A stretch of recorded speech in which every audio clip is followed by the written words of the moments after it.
¿Qué tal, constructores? El día de hoy tenemos a un nuevo invitado a estas entrevistas que ya estamos acostumbrados, donde entrevistamos a diferentes ingenieros, arquitectos de Latinoamérica para que ellos puedan compartir con nosotros su experiencia. Y hoy tenemos al ingeniero Andrés Torres desde México. Él es especialista en Project Management de proyectos, tanto públicos como privados. Así que vamos a aprender de ambos un poco el día de hoy. También ejecuta obras de construcción a lo largo de la región de la Ciudad de México.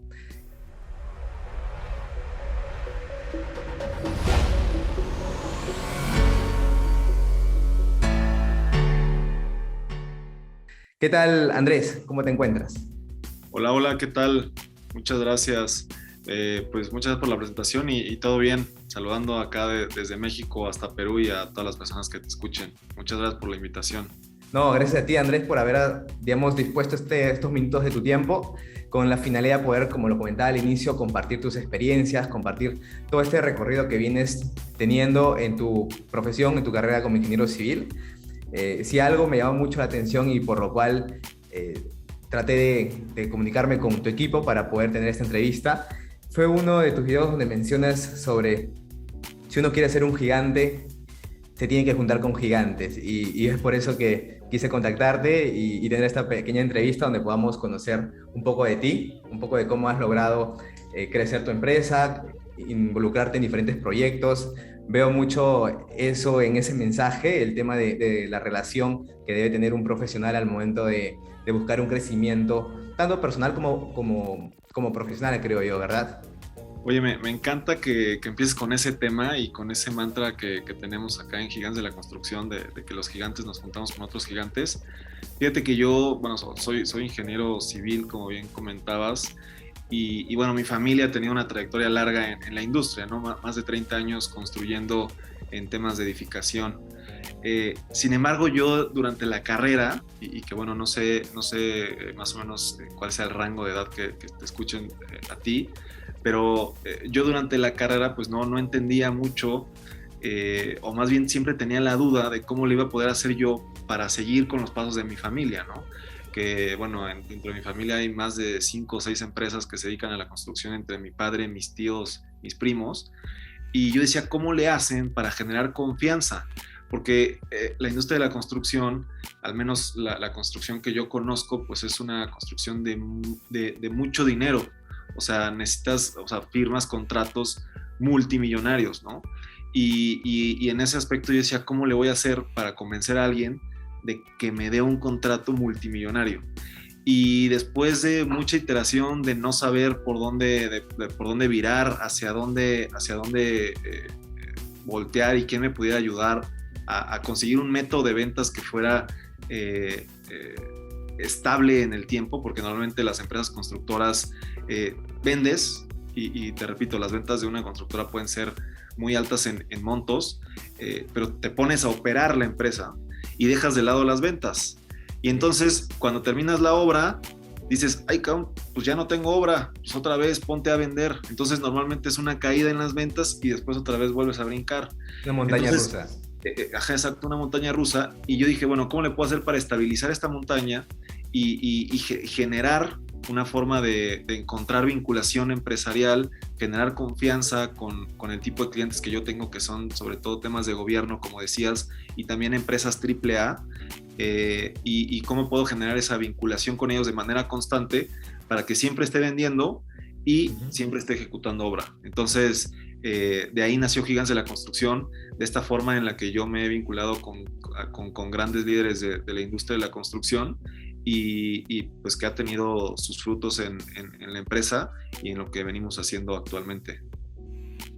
Ah, perfecto. Claro, encontraste un camino que te dio solución tanto, como lo mencionaba al inicio también, de crecer tanto profesionalmente como también personalmente, ¿no? El tema de poder adquirir todo ese conocimiento directo de una persona que ha escalado de repente unos peldaños más y que en una comunicación donde ambos busquen compartir algo, y es algo prácticamente lo que hacemos también aquí, podemos lograr conseguir nuevos proyectos en el camino, porque en el aliarnos, en el estar en contacto con otros profesionales que a veces no son del rubro, pero que de cierta forma en el camino se encuentran, ayuda mucho, ¿no? Algo así vi en uno de tus videos donde comentabas sobre esta relación diferente que existe cuando ambos ya se conocen previamente, ¿no? Del contrato, por decirlo, ¿no? Una relación personal que ayuda mucho de repente a llevar a un buen puerto, un contrato que se pueda dar más adelante. Sí, claro, mira, fíjate que hablando específicamente de esto, yo, al igual que tú, empecé a hacer entrevistas hace, pues, no tiene mucho, ¿no? O sea, a lo mejor año y medio, 2 años. Hace año y medio empecé a hacer entrevistas con mis amigos, ¿no? Y una vez en una charla de una organización acá en México, decían que un podcast y el tema de las entrevistas es una muy buena forma para conocer gente. Entonces yo dije, qué tontería que estoy entrevistando a mis amigos porque ya me conocen, ya saben qué hago, ya saben ya sé qué hacen ellos, y pues si hubiéramos hecho algo de negocios ya lo hubiéramos hecho. Entonces voy a empezar a entrevistar gente que no conozca. Entonces empecé a entrevistar a gente que no conociera para conocer a las personas. Sin embargo, después también viré y dije, pues ya no solamente voy a entrevistar gente en general, porque empecé a entrevistar inmobiliarios, empecé a entrevistar a lo mejor a proveedores, y eran gente que a mí o sea, yo no ganaba nada al entrevistarlos. Entonces empecé a hacer un nicho específico que yo hacía entrevistas, que te lo recomiendo, que entendería yo que, bueno, más bien que tú también eres un constructor, pues empecé a tener entrevistas únicamente con las personas que me puedan dar a mí trabajo. Entonces así fue como yo empecé a entrevistar únicamente a project managers, a desarrolladores inmobiliarios, a directores de obra, etcétera, etcétera, que fueran esas personas que verdaderamente me pudieran a mí dar trabajo a la empresa constructora, ¿no? Y ese fue el camino, y esa fue la primera llave, porque contratistas al final del día y cada vez más se va a volver un juego de precio, un juego pues de quién da el más barato, ¿no? Como en muchas industrias así es como funciona. Entonces, ¿cómo te diferencias? Pues te puedes diferenciar con marketing, y eso fue lo que yo estoy haciendo, ¿no? Diferenciarme con el tema de marketing, de cómo conozco a las personas, y obviamente tener establecido bien mis procesos, pues para concretar ciertas cosas con ellos, ¿no? Que yo, pues en BIMSA actualmente, que soy director comercial, pues me enfoco mucho en esa parte, pues de los siguientes pasos, ¿no? Porque una cosa que fíjate que a mí me costaba trabajo entender de ventas, es una cosa bien distinta es la prospección. Puedes estar prospectando mucho, pero es bien diferente el cierre de la venta. Claro. Y hay mucha gente que te enseña a prospectar, pero el cierre de venta es bien difícil, y es obviamente la parte más importante, porque ahí es donde verdaderamente son las cosas. Y habrá gente que sea muy buena cerrando, pero si no prospectas lo suficiente, pues no vas a lograr tus objetivos. Entonces, tener estos conceptos bien claros me ha ayudado a mí a generar esa confianza que bien mencionabas, para después transformar eso en resultados para la organización. Claro, claro, los leads son al fin de cuentas lo que marca, ¿no? Lo que va a ser si fue exitoso esta prospección que se dio en un inicio, y para que también pueda ser un círculo de poder seguir buscando prospectos, y que te dé tiempo para poder buscar estos prospectos, porque como bien mencionabas al inicio, la construcción hace algunos años era esto, ¿no? O sea, no teníamos ninguna facilidad o no estábamos tan conectados con el tema de la comunicación. Nosotros pensábamos de que esto era simplemente para los que estudiaban, no sé, otras carreras como comunicaciones, etcétera. Pero hoy en día, ya con todo este acercamiento del internet, vemos que en la construcción también es necesario tener estas habilidades blandas, que son la comunicación efectiva entre el equipo, el poder interactuar y expresar tus ideas frente a una cámara, que para muchos seguramente fue todo un reto al inicio. Cuéntame tú cómo fue ¿se te hizo fácil? ¿Cómo iniciaste con este tema de los videos que compartes en redes? Híjole, pues sí, esto te digo, ya tendrá un poquito más de 2 años que yo empecé a hacer videos para mi Instagram, y la verdad es que sí fue bien difícil. La verdad es que eran videos muy aburridos, y a mí lo que me pasó muy rápido fue que ahora siempre lo hago así. O sea, siempre que veo que algo no funciona lo suficientemente bien, lo cambio. O sea, creo que esa es una de las habilidades más importantes de un emprendedor o de un empresario, esa habilidad de darte cuenta cuando algo no funciona para cambiarlo lo más rápido posible, ¿no? Entonces, en ese momento me di cuenta que mis videos en Instagram no me iban a servir de absolutamente nada. Viré a hacer las entrevistas, Y en esas entrevistas, pues ya el que hablaba no era yo, sino que era la persona a la que estaba entrevistando. Y me enfoqué 100% en las entrevistas. Hasta que una vez hace justamente más o menos hace un año que me casé, eh, eh, bueno, me casé el 1 de mayo, pero más o menos por esas fechas empecé a hacer esto de TikTok, ¿no? Y ahí fue cuando encontré pues la viralidad. O sea, TikTok me dio esa llave justamente en esta parte de virar y probar, ¿no? O sea, por darte un ejemplo, ahorita estábamos haciendo ciertas actividades de prospección para gigantes, ¿no? Porque en Gigantes de la Construcción tenemos un club que nos juntamos de manera mensual con expertos y también nos juntamos de manera interna nosotros como equipo para hacer negocios, ¿no? Al final es una red de negocios. Y me di cuenta que a la gente ya no le estaban gustando las sesiones virtuales, ¿no? No se conectaban, etcétera. Entonces, inmediatamente dices, bueno, no está funcionando esto, pues entonces lo estoy cambiando a temas presenciales, y a los presenciales todo el mundo va, ¿no? La gente ya no quiere estar en webinars, Claro. en Zoom, ¿no? O sea, ya la gente quiere volver a salir y volver a tener el contacto físico. Entonces, esa habilidad de tener decir, esto no está funcionando ya, vamos a hacer otra cosa, ¿no? Y bueno, obviamente yo que bueno, te lo comparto, aunque a alguna gente no le gusta este tema de Carlos Muñoz, pues yo sí creo mucho en lo que él ha dicho, y ha sido mi mentor y me ha enseñado muchas cosas, y una de esas pues es el tema de tienes que generar 3 diferentes tipos de contenido, ¿no? Contenido viral, contenido de valor y contenido de venta. Entonces, obviamente el de venta son dark posts. El contenido viral, hoy en TikTok estamos hablando normalmente de estos audios, tendencias que seguramente van a ver por ahí haciendo bastantes, que yo subo uno al día en TikTok, y un video también de valor, ¿no? Porque a lo mejor me ves haciendo un bailecito o haciendo una tontería en TikTok, pero el siguiente video que ves, pues a lo mejor ya tiene algo de sentido y ya ves que no soy una persona que nada más está haciendo videos de TikTok, ¿no? Entonces ahí es donde tienes que tener ese balance, porque si únicamente y es un error que tienen muchas personas, si únicamente haces videos de valor, pues la gente pues le va a dar flojera. A lo mejor te van a ver y a lo mejor algunos se te hacen virales, pero la gente le va a dar flojera. En cambio, si también haces virales divertidos, pues vas a tener mucho más enfoque en las redes. Entonces, pues eso es lo que yo he aprendido ahí de las redes sociales, y creo que el reto de las redes es trasladarlo a ventas, o sea, porque pues el seguidor es un número, y pues nadie vive de seguir. Bueno, ya hay gente que sí vive de seguidores, pero al final, porque justamente le vendes eso a unas marcas, ¿no? Pero nosotros, al menos ahora, yo no me he buscado ninguna marca de construcción para patrocinarme algún video, el podcast o algo, ¿no? Que pues si a alguien le interesa, pues claro que lo podemos ver, pero la verdad es que yo lo que busco más es pues que me conozcan, generar la confianza de la que te hablaba, y poder yo ejecutar proyectos de construcción con una trayectoria de 30 años de la empresa de mi familia, ¿no? Entonces, creo que ese es el reto en realidad. O sea, una vez que llegas ahí, como que todo el mundo estamos pensando en el seguidor, pero el reto real es transformar un seguidor en una venta. Y ahí es donde lo que te decía, ¿no? La diferencia entre una prospección y el tema de cierre de ventas, que en el caso de la industria de la construcción, al menos lo que yo hago, pues es estar hablando de padrones de contratistas, de invitaciones a licitaciones, de entrar a licitaciones públicas, y eso es, creo que lo verdaderamente difícil de la industria, ¿no? Sí, dirigir, es que como tú mencionas, los seguidores, bueno, en cierta forma, si lo vemos como empresa, solamente son números que de todo el volumen que se pueda tener de seguidores, la idea es cuáles son realmente tus clientes, ¿no?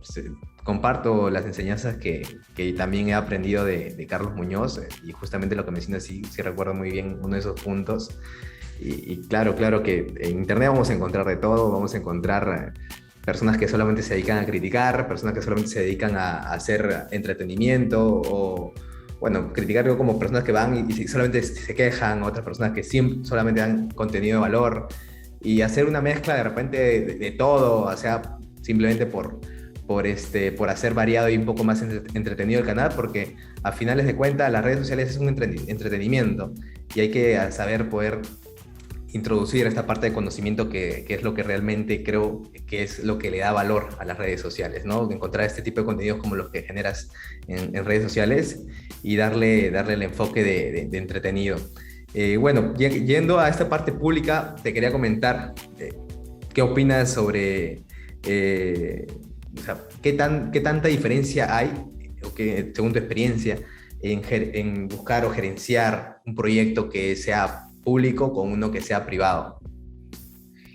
Pues mira, creo que hay varios, yo diría un poco mitos dentro de ese tema, ¿no? Y tabús, ¿no? Que sobre todo en América Latina el tema de la corrupción, ¿no? Yo creo que hay corrupción tanto en proyectos públicos como en proyectos privados. Ese es el primer tema, ¿no? Eh, Sin embargo, también hay un mito, un tabú del tema de los pagos. Yo creo, o sea, la gente dice que es muy difícil cobrarle al gobierno. Yo creo que es más difícil cobrar una empresa privada. Yo creo que los contratos son más leoninos con una empresa privada que con el gobierno. Al final en el gobierno te respalda una ley de obras públicas Claro. y que tiene las reglas bien, bien claras. Tienes una bitácora, bueno, acá en México en muchos proyectos federales tienes una bitácora de obra electrónica en donde tú puedes firmar con tu llave del SAT, del sistema acá tributario, cualquier solicitud que tú hagas. Y eso no se puede borrar, nadie lo puede borrar. Entonces, si yo dije, oye, a esta fecha no me has entregado los planos, no puedo empezar. A esta fecha no me has aceptado los niveles, a esta fecha no me has confirmado las especificaciones de tal material, pues no es culpa mía que el proyecto tenga cierto atraso o que las cosas no estén funcionando bien. En cambio, en un proyecto privado, pues, ¿sabes qué? Pues no te recibo el oficio, hazle como quieras. Oye, ¿sabes qué? Pues la bitácora se perdió, era una libreta, ¿no? O sea, siento que es más que implicado. Y acá en México, por ejemplo, también, pues sí, el tema del finiquito, el pago del finiquito con un cliente privado también es más difícil normalmente. Acá en México tiene como más, mucho más burocracia, diría yo, en grandes empresas, ¿no? Yo hablo del tipo de clientes que yo tengo, que quede claro. O sea, nosotros somos una empresa mediana, te diría yo. Nosotros, el podcast se llama Gigantes de la Construcción, no porque nosotros nos consideremos gigantes, sino porque nosotros trabajamos para Gigantes de la Construcción, ¿no? Trabajamos con empresas grandes que pues sí tienen sistemas muy burocráticos para la cobranza, ¿no? Y nosotros Sí. cada vez pues también tenemos ciertos sistemas más burocráticos para con nuestros subcontratistas. Sin embargo, pues sí veo como que hay este miedo por la obra pública, y creo que se basa más pues en la incertidumbre que de repente dan los políticos, ¿no? Entonces, yo te diría al menos acá en México que hay cierta más seguridad en tema con dependencias federales, directamente con el Ejecutivo, que tienen como mucho más las reglas claras aquí en México al menos, y con los estatales y los municipales, ahí sí creo que hay más riesgo de que pues el presidente municipal, el gobernador, no te quiera pagar y hazle como quieras, ¿no? Y bueno, ahí sí hay como creo yo, como que un poquito más de... Ahí yo también estaría de acuerdo que a lo mejor puede ser más riesgosa la obra pública en ese tipo de contratos, pero con gobierno federal, al menos aquí en México, nosotros hemos tenido muy buenas experiencias, muy buenos clientes, hemos trabajado con las dependencias federales más importantes de México, y pues la verdad es que creo que se necesita la inversión pública para incentivar la inversión privada y pues para la economía del país, ¿no? Entonces, pues creo que a esos constructores que les siga dando miedo trabajar en obras públicas no deben de hacerlo. Y bueno, no sé, digo, no, al final me gustaría saber un poquito, igual yo también en mi rol de entrevistador allá en Perú, cuál es la percepción de la obra pública. Sí, tal cual, el tema de la variabilidad que existe, que puede existir en la política, afecta directamente a la construcción. Si hay un cambio de gobierno, como actualmente tenemos en Perú, hemos tenido cerca de 3 presidentes en un periodo muy corto, en menos de un año, imagínate, o sea, es como que metían un presidente, sacaban a uno, metían otro, era un tema que afectaba y paralizaba todos los proyectos, ¿no? O sea, porque cambiaban de ministros y todo se paralizaba, entonces eso sí es una cierta incertidumbre. Fuera de ello, creo que si se tiene todo el tema burocrático bien conocido, porque también es importante conocer cómo es este sistema para poder introducirse, ¿no? Porque si no, seguramente es que se va a tener problemas en la ejecución. Pero fuera de ello, Me si gusta. se tiene un buen presupuesto, no habría ningún problema, ¿no? Pero creo que fíjate que también un tema a lo mejor en obra pública, o sea, como lo que dices también, ¿no? Que se vaya a acabar vayan a cambiar al funcionario, y a lo mejor en obra pública también lo que sucede es como el dinero de cierta manera está etiquetado, si no te lo gastas, se lo pueden quitar a la dependencia. Sí, sí. Entonces, eso también es un cierto riesgo porque pues si se atrasa la obra y no puedes cobrar y no cierras después que te vuelvan a autorizar el presupuesto para el otro año, tarda, ¿no? O sea, entre que sales en Claro. diciembre, entran en enero medio flojos, no sé qué en En febrero, abril recién se marzo, mueve. marzo, abril cae el Claro. recurso, puedes empezar a cobrar 4 meses después. Ahí es donde creo que sí está a lo mejor también el riesgo de la obra pública. En el caso de contratos bianuales, eso no debería de pasar. O sea, si mi contrato tenía que durar en el mismo año, pero ese contrato se alarga al año siguiente, creo que ahí es donde sí puede haber problemas. Si el contrato es bianual, pues el recurso debe estar disponible al siguiente año, no Al debe siguiente haber año. problema. Sí. Pero sí, a lo mejor ese también sería otro riesgo un poquito de la obra pública, que en la obra privada pues eso no pasa, ¿no? O sea, en enero pues siguen teniendo el recurso y no pasa nada, ¿no? No dependen de Sí. una autorización de gobierno. Que toma más tiempo. Claro. Y acá, por ejemplo, te comento, en sí el problema que existe en Perú, y hace poco un funcionario de una minera importante comentó de que plata hay, o sea, en Perú plata que llueve a cada gobierno existe, le caen las monedas, por decirlo, a cada dependencia, a cada distrito. Lo que falta es personas o profesionales que sean capaces de poder desarrollar un proyecto para su comunidad, para su distrito, y que esto se pueda elevar y se pueda transformar este dinero que tiene cada municipio en obras, en proyectos. Y eso es, creo que, un punto por el cual sufren muchos distritos. El crecimiento se detiene mucho por eso, por no saber gestionar el dinero, porque creo que el dinero dinero ya no es un problema, creo, hoy en día en muchos países, sino es el saber transformarlos en proyectos. Fíjate que acá te diría lo mismo, pero yo también le agrega, o sea, sí, a veces faltan más empresas profesionales que cumplan y que cumplan con todos los requisitos de una licitación pública, pero también a veces también siento que hay una falta de organización de los servidores públicos, ya sea porque no tienen el suficiente personal, o sea, que quieren hacer miles de millones de pesos, miles y millones de dólares con equipos muy cortos de gente Sí. y eso también suele entorpecer la obra, ¿no? Entonces, si no hay gente supervisando, si no hay gente autorizando, si no hay gente revisando, tampoco se pueden ejecutar los proyectos. Entonces, no dudo que sí haya falta de algunas empresas, como dices, más profesionales, pero también creo que falta a veces mejores estructuras dentro de las dependencias de gobierno para que las cosas fluyan mejor y los proyectos se ejecuten en tiempo y forma. Sí, correcto, correcto. El tema de los profesionales que a veces no se dan abasto y que los proyectos se detienen y se amontonan y al final no son revisados tanto para poder realizar proyectos públicos, como por ejemplo decir pistas, veredas, temas de saneamiento, de creación de hospitales, colegios que se puedan proponer. Eso es uno, ¿no? Que lo dije, creo, el sector de obras privadas, obras públicas, perdón, que es una parte dentro de la municipalidad, y también para la parte privada, ¿no? Que se encargan de revisar los proyectos o fiscalizar estas construcciones que se van dando dentro de un municipio, dentro de un sector, y que en muchos casos hay veces a las personas les da por tomar la decisión de no pasar por la municipalidad o obviar este paso, pensando en que muchas municipalidades ocurre este tema de que se demoran mucho tiempo en poder revisar un proyecto y, y que es, bueno, muy burocrático también. Pasa lo mismo en México con el tema de licencias de construcción. Pues mira, fíjate que creo que sí me comentabas que me has escuchado hablar un poco de las licencias. Ahora subió hace poco un video igual a Instagram de trámites ante CFE, ¿no? Que acá es la Comisión Federal de Electricidad. Pero te voy a ser bien sincero, yo soy contratista, yo no soy desarrollador inmobiliario. Entonces, la verdad es que yo prácticamente no tengo que hacer ningún trámite de permisos, porque esos los hacen mis clientes.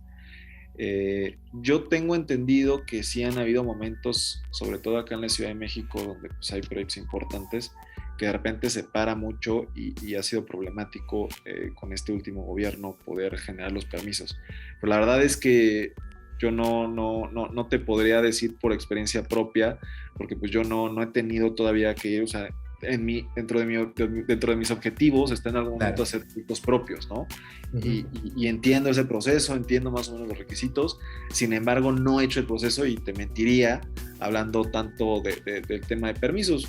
Al menos nosotros con temas de CFE, que al final sí a lo mejor tenemos que enviar algunos papeles, pero pues el que tiene que pagar es el cliente y que tiene que hacer la última tramitología es el cliente, pues hay ciertas, también sobre todo por temas de tiempo, ¿no? De que tengan personal disponible para mandarte, etcétera. Creo que ese sería como el mayor problema, pero creo que ese sería el único Claro. tema con permisos. Ujú. Bueno, en el caso que me comentabas sobre llevar a cabo la ejecución de un proyecto o dentro del equipo que se tiene y a veces y falta un poco, con respecto a la ejecución de la obra o el llevar a cabo un proyecto en campo, en obra, ¿cuál dirías tú que sería un equipo mínimo con el cual uno pueda desarrollar un proyecto? Híjole, yo no me iría por el equipo mínimo. O sea, yo sí me iría por el equipo óptimo. Bueno, Mira, óptimo, claro, óptimo será la palabra. o sea, sí digo, porque sí puede ser un equipo mínimo, puede ser una obra con 2 personas. O sea, y no te voy a decir que nosotros no hemos hecho una obra con 2 personas, pero, o 3, ¿no? O sea, me refiero a personal técnico, ¿no? No personal operativo. Eh, pero mira, yo creo que un gap importante, al menos en una constructora que ya tiene cierta estructura, no una constructora que está empezando, que está en los primeros proyectos, pero cuando arrancas normalmente lo que haces es que pones a un superintendente de obra a manejar el proyecto. Sin embargo, cuando ya manejas una estructura, por ejemplo, a lo mejor en la que tienes una oficina central, yo lo que sí recomiendo en esa comunicación de la oficina central con la obra, poner a un project manager, ¿ok? También dependiendo del tamaño del proyecto, ¿no? Esta estructura se basa en que el superintendente de obra es encargado únicamente del alcance, ¿no? Un proyecto de construcción tiene prácticamente 3 pilares comunes, ¿no? Que es costo, tiempo y calidad, ¿no? Si lo vieras de esa manera, el responsable de la calidad tiene que ser el superintendente de obra y el responsable del tiempo y del costo tiene que ser el project manager. Si tienes al superintendente de obra residente, no sé cómo le digan en Perú, preocupado por los pagos, preocupado sí. por la planeación, preocupado por todo, se vuelve un todólogo y no hace nada y no resuelve, o sea, no le da la vida para supervisar la obra, para ver a los albañiles, para ver que la herramienta, para cuantificar, para hacer generadores, o sea, se va a morir en trabajo. Entonces el project manager tiene que asumir la responsabilidad del dinero y del tiempo para que el superintendente de obra y la obra en general se enfoquen en la calidad. Entonces ese sería el primer cambio importante que yo veo en la forma de administración de proyectos, que creo que muchas empresas seguimos pensando como contratistas de obra, y eso nos pasó a nosotros en mi familia, y yo he llegado más con una idea de project management, incorporando estos project managers que asuman esa responsabilidad. Ya después de ahí, pues estás hablando obviamente de residentes de obra, residentes de estimaciones, estás hablando cada vez más, y que eso ha sido un reto para la empresa, de residentes de calidad, de seguridad de higiene, de medio ambiente y obviamente personal administrativo. La carga administrativa de los proyectos y cada vez es más compleja, ¿no? O sea, desde la parte de una licitación, o sea, que yo me enfoco mucho en las ventas, pero en la parte del control documental de la obra, tenerlo, las carpetas de entrega de obra hechas desde el principio, porque lo que sucede mucho es que vas dejando el trabajo administrativo para el final, y eso es justamente lo que te afecta al final de la obra, ¿no? A poder hacer la entrega adecuada. Es ahí donde terminas perdiendo mucho tiempo y muchos indirectos, ¿no? Porque sigues teniendo que pagar muchas cosas para poder, y ya no estás ejecutando nada, ¿no? Entonces, yo te diría que esa sería como para mí esa plantilla mínima, considerando que tú tengas en la oficina central ya un personal de compras o de abastecimiento, que yo ya le llamo el área de abastecimiento más que de compras, que esté viendo tanto temas de materiales como subcontratos, ¿no? Porque pues obviamente las empresas contratistas, conforme van siendo proyectos más grandes, no puedes ser tú todo, necesitas especialistas, ¿no? Entonces necesitas tanto la parte de compras como la parte de subcontratos. De hecho, hoy justamente grabé unos videos para que vayan a seguir ahí en inc.andrestorres, de esta parte de cómo estructuro yo de manera matricial el organigrama de la empresa y las responsabilidades, por ejemplo, que tiene que tener la oficina central, ¿no? Los puestos que tiene que tener la oficina central. Digo, no sé si me voy a desviar un poco del tema. Por ejemplo, yo ahí en la oficina central, pues aparte de tener al gerente de abastecimiento y a un gerente de control presupuestal, tienes a un gerente de almacén. Y ese gerente de almacén es importante, obviamente, para tener el control del almacén y que no te estén robando material. Sin embargo, también es muy importante ese gerente de almacén para los inicios y los cierres de la obra. Lo que a nosotros nos ha pasado mucho es que llegas a la obra y el superintendente tiene que estar armando el campamento, armando el almacén, buscando el internet, buscando la casa, buscando todo para empezar el proyecto, ¿no? En el caso, por ejemplo, de una obra foránea, ¿no? Que ahorita tenemos 4 proyectos fuera de la ciudad en donde estamos nuestras oficinas. Claro. Entonces vamos al superintendente a hacer todo eso y entonces el superintendente, aparte de eso, tiene que empezar la obra. Entonces se vuelve loco. En cambio, si agarras al gerente de almacén y ese gerente, el día que te dan el anticipo, empieza a organizar todo para montar la oficina en la obra y en cuanto esté montada se regresa, eso te da una seguridad de que la obra va a empezar en tiempo, porque ese también es un problema. El arranque de la obra suele ser muy progresivo, que no está mal si lo aprovechas bien y el programa tiene su holgura, pero pues llega un punto en el que necesitas productividad, ¿no? Y esa productividad se tiene que empezar a ver, pues al menos obviamente en el primer mes, en las primeras 2 semanas, ¿no? Entonces, si el superintendente de obra las primeras 2 semanas está viendo cómo montar la oficina, no se va a poner a ver toda la programación de obra real que tiene que hacer. Entonces, ahí es un error, creo yo, de muchas empresas, que no digo que no nos ha pasado y que no a lo mejor nos sigue pasando en algún momento, pero pues sí necesitas esa persona, ese gerente de almacén, que sea el que vaya de avanzada y coloque las primeras piedras, por así decirlo, ¿no? Tu campamento. Claro, mandarlo, como tú dices, de avanzada para que vaya gestionando todas esas actividades preliminares, ¿no? De investigación, de cotización, de formar este equipo previo que ya reciba al equipo principal, que vendrá a ser los constructores, que seguramente se van a encargar de partidas que generan este avance que se va a poder valorizar y luego cobrar, porque nadie cobra armar, o sea, nadie cobra el investigar la luz, el investigar el agua, el ver a quiénes vamos a contratar. Eso no es una partida que se pueda cobrar, ¿no? Entonces, creo, como dices tú, a veces le recargamos todo ese trabajo al ingeniero residente. El contrato de luz, el contrato del internet, o sea, que el velador, que el almacenista, que el chofer, o sea, entonces el superintendente de las primeras semanas pues no es un superintendente, no sé cómo llamarle, o sea, es un todólogo, ¿no? O sea, termina haciendo actividades que a lo mejor no le competen y va a descuidar los primeros meses de la obra, es la realidad. Hasta que tenga, o los primeros días, semanas de la obra, hasta que tenga armado su oficina y pueda ponerse a trabajar realmente en la obra, ¿no? Y en la planeación de la obra. Y creo que ahí es donde está el error de muchas empresas. Sí, completamente de acuerdo, porque justamente cuando programamos una obra, es al inicio donde a veces nos motivamos tanto que pensamos que vamos a avanzar. Y es cuando nos retrasamos y que todo esto genera un gran retraso más adelante. Ese tema me trajo muchos recuerdos, el tema de que todo se tenía que encargar el residente.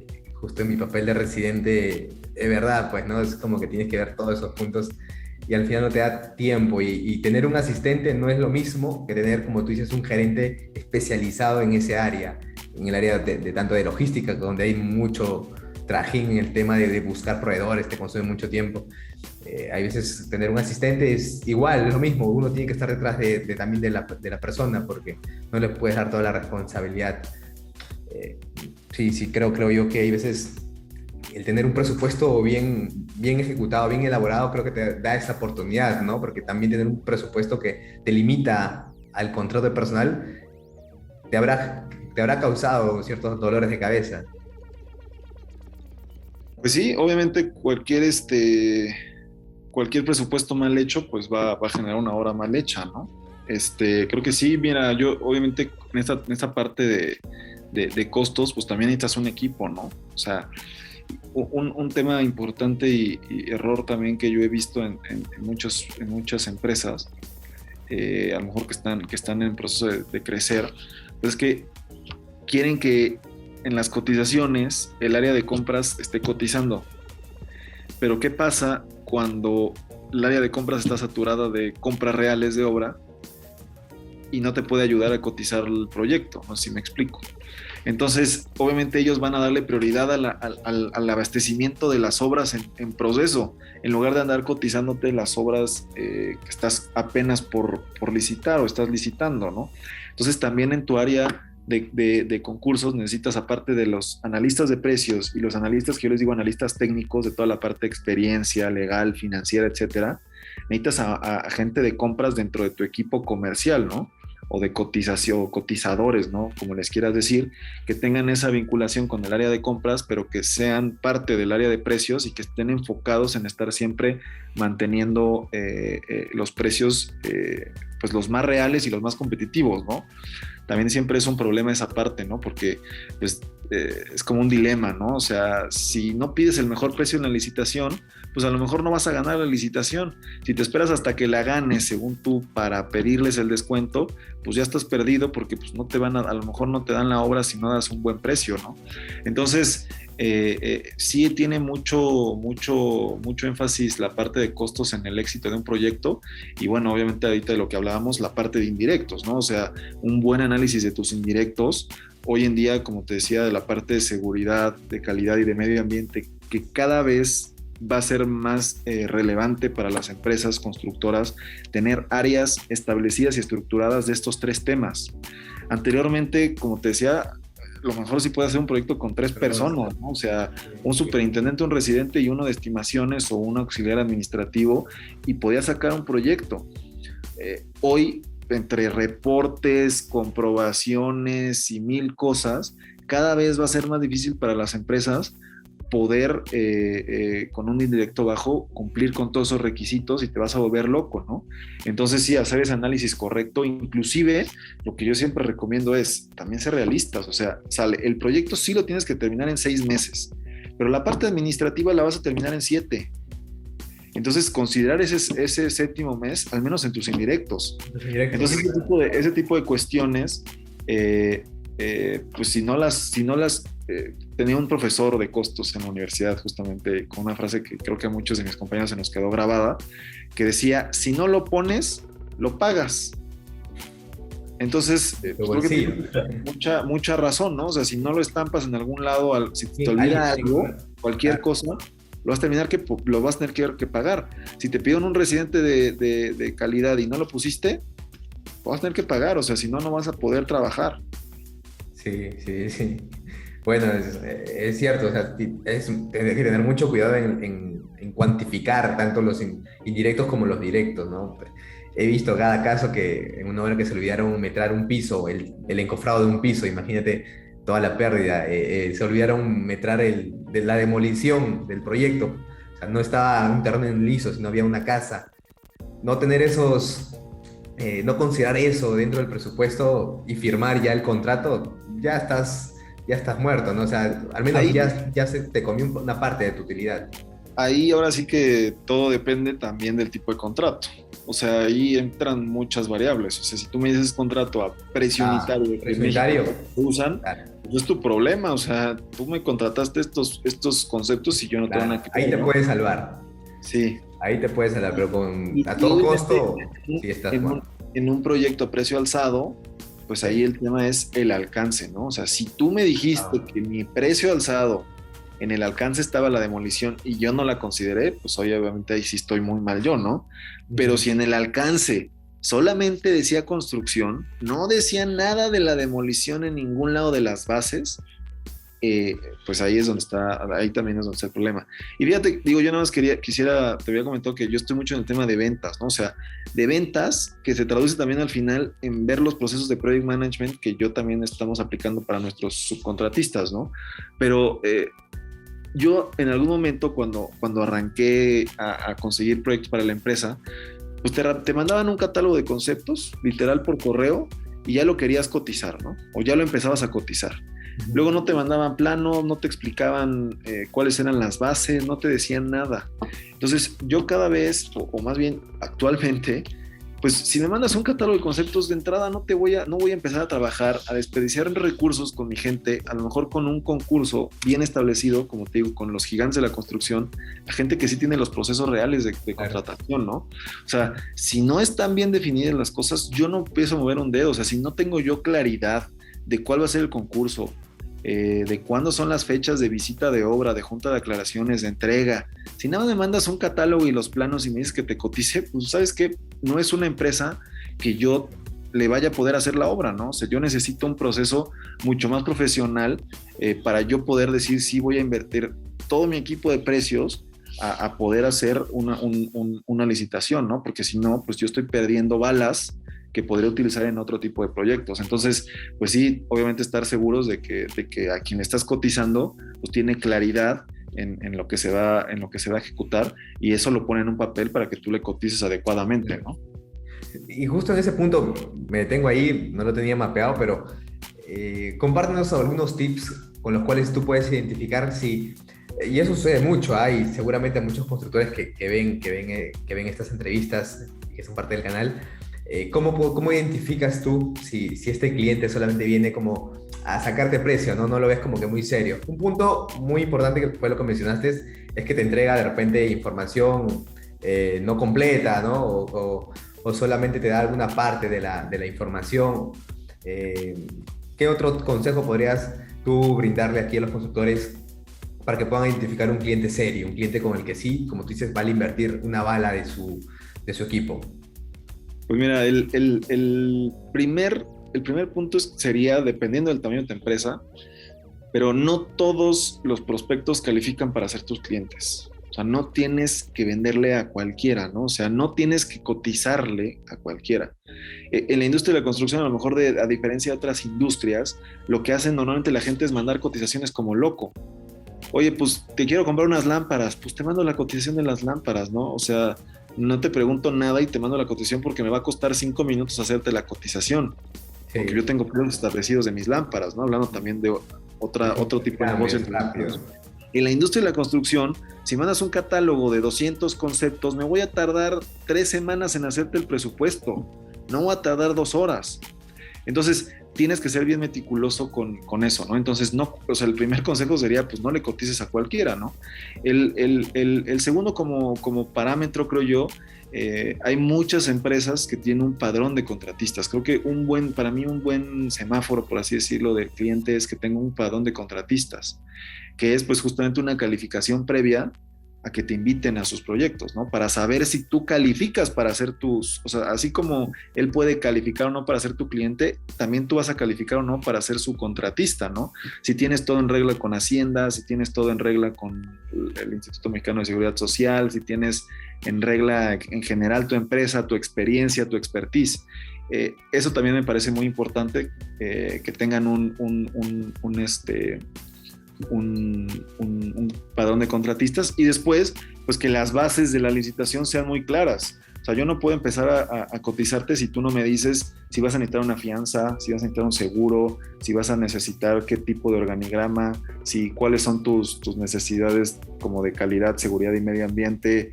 O sea, todos esos parámetros, pues si no me los das de antemano, o sea, si no te los entregan de antemano, yo te tengo que preguntar, pues no es un cliente que vaya a ser o que va a tener un cierto orden para que después también tenga un orden en tus pagos y tenga un orden en tus entregas y tenga un orden en todo, ¿no?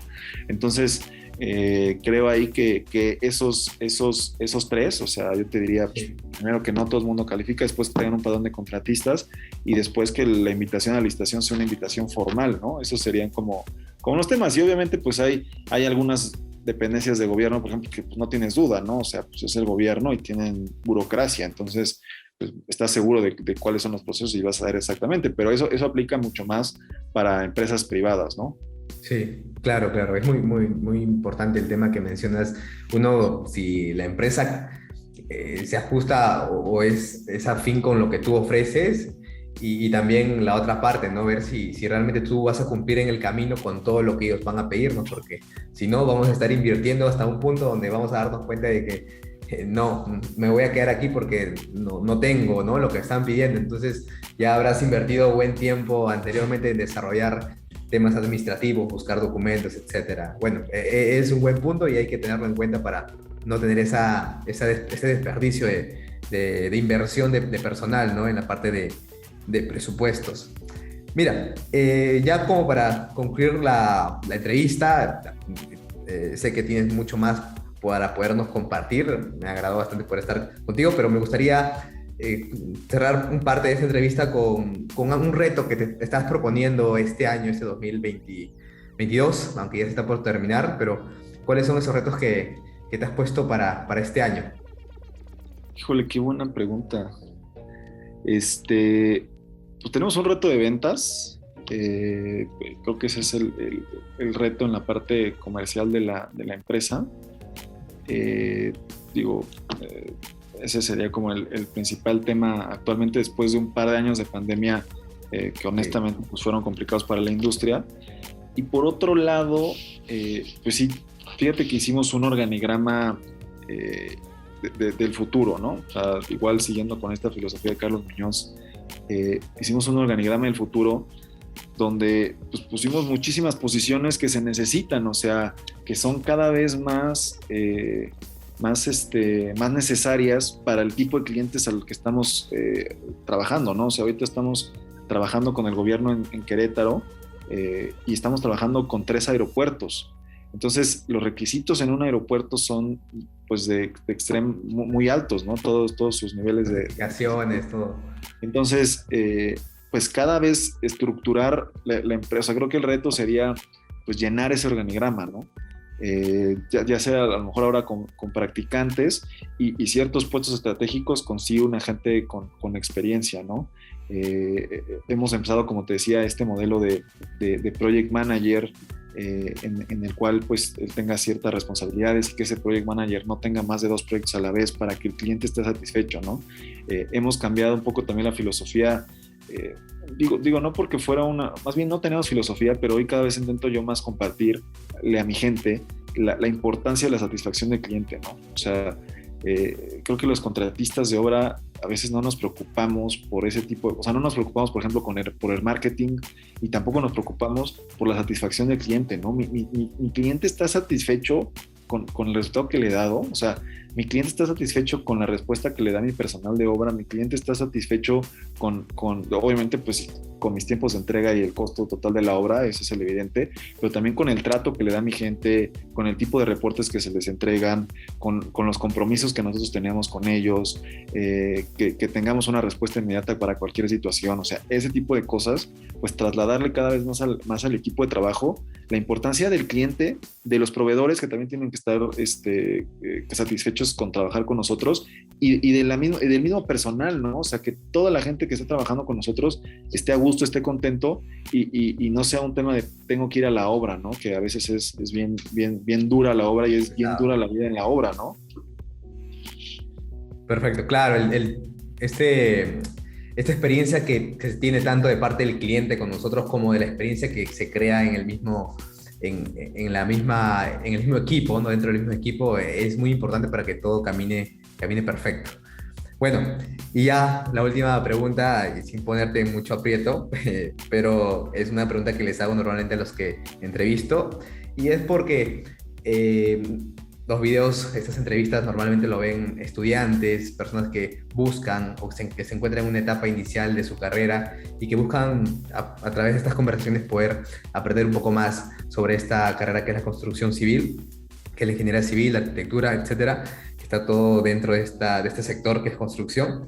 Y es, ¿qué consejo le darías al Andrés que se encontraba en la universidad, que se encontraba empezando su primer trabajo? ¿Qué consejo le darías ya habiendo atravesado todo este buen tiempo con estas experiencias que nos comentabas? Mira, me encanta esa pregunta, porque fíjate que yo hago otro tipo de preguntas en mi podcast. Si lo has escuchado completo, yo también tengo una pregunta específica, pero ahora justamente estoy cambiando a una pregunta muy similar a esta que estás haciendo. Pero mira, yo el consejo que me daría a mí mismo por mi personalidad en la universidad sería que sí le diera más relevancia a las personas, o sea, a tu relación con las personas. Nunca sabes quién a lo mejor hoy está en una situación y en 2, 3 años el mundo da muchas vueltas, ¿no? Entonces siempre, digo, no un tema de respeto, no digo que yo no respeto a la gente, pero sí un tema de apreciar más a las personas y tener una buena relación con ellos. Y yo no diría que necesariamente trabajar y absorber una experiencia durante la carrera, si lo es posible hacerlo, pero sí participar en grupos estudiantiles, tener ese tipo de actividades extracurriculares que te den esas habilidades blandas que vas a necesitar después, ¿no? O sea, son tipo de cosas que no te van a decir en la obra, en la carrera, ¿no? Hoy, por ejemplo, yo tengo una reunión con un proyecto que tenemos en Tijuana, acá en México, y yo le decía, me decían, es que necesito que hagas esto, ¿no? Y no está incluido en el catálogo de conceptos, pero yo sé que si yo le doy a mi cliente lo que él quiere, pues a lo mejor después él me va a poder ayudar con algo que yo no le pueda ofrecer, ¿no? O que yo tenga algún problema durante el proyecto. Entonces yo le digo, ok, déjame ver cuánto me puede costar. No necesito que me hagas una orden de compra, una orden de cambio, que me hagas un precio extraordinario ni nada. Si es un precio que yo pueda absorber. Sin embargo, pues espero que en algún momento pues, tú también me ayudes a mí, ¿no? Ese tipo de cosas que no te van a enseñar en la escuela, ¿no? O sea, lo importante es la relación, que la persona tenga esa confianza y que cualquier día que tú levantes el teléfono, las personas te ayuden y te apoyen, ¿no? O sea, que tú puedas levantar el teléfono, oye, ingeniero, necesito que vayas a una obra del otro lado del país a vivir para allá en el calor y la gente te diga que sí.